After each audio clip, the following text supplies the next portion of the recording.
Hello everyone. We have a game with the black pieces against Pippa Pip, rated 886. We're going to try to get a caro-kann. But on move 2 he goes queen h5. I think this is the wayward attack. I think that's what this is. So we could develop and attack it. That seems very natural. I don't see why we wouldn't. It also hits the pawn. So it's a weird move by white. Don't do this. Just bring your knights out. Knights are slow, bring them out. So he retreats the queen and defends the pawn at the same time. That's fair.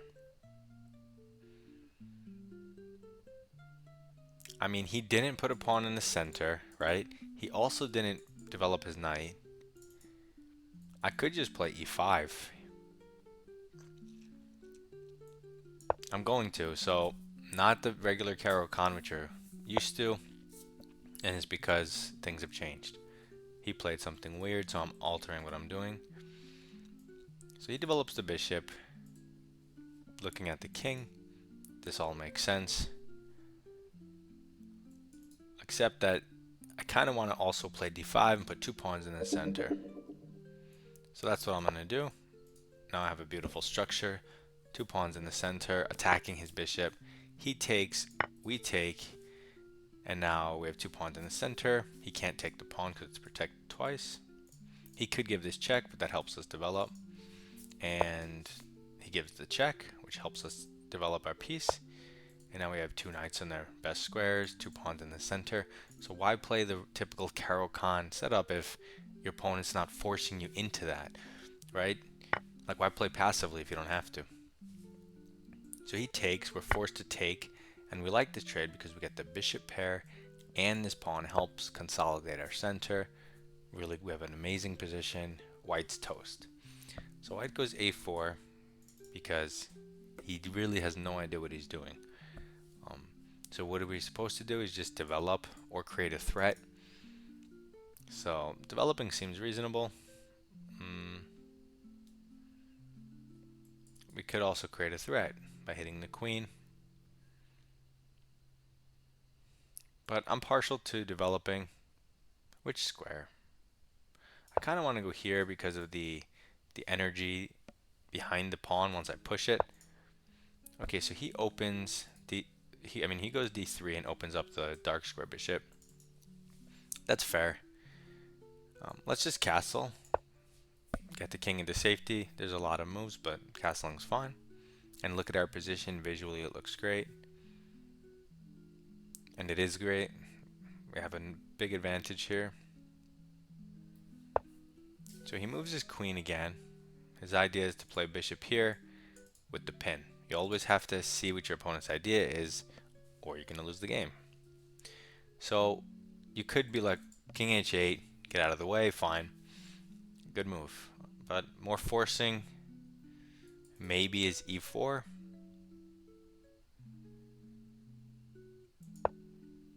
Opening a discovered attack on the queen, which is why I said I liked my bishop, the potential energy behind the pawn. And he completely misses my idea.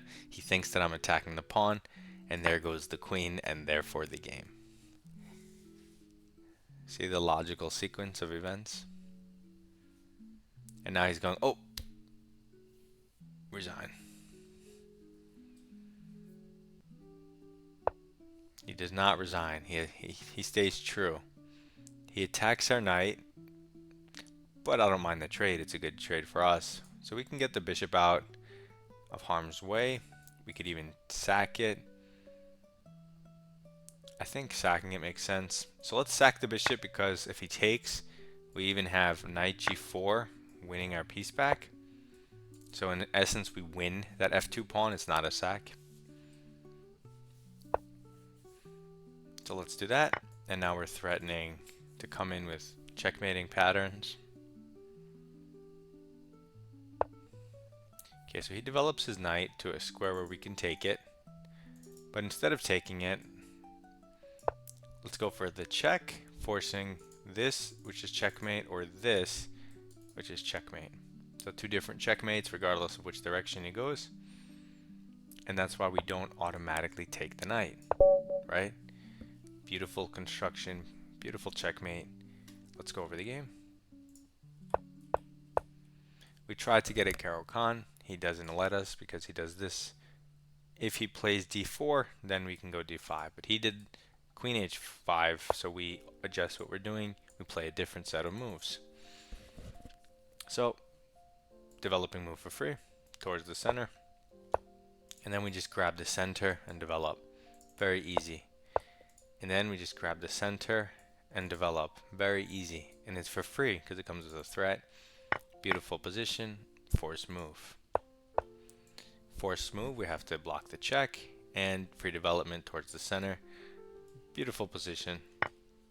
He trades forced move. Our position's lovely. Bishop d6. Developing towards the center. Castle, king safety and development.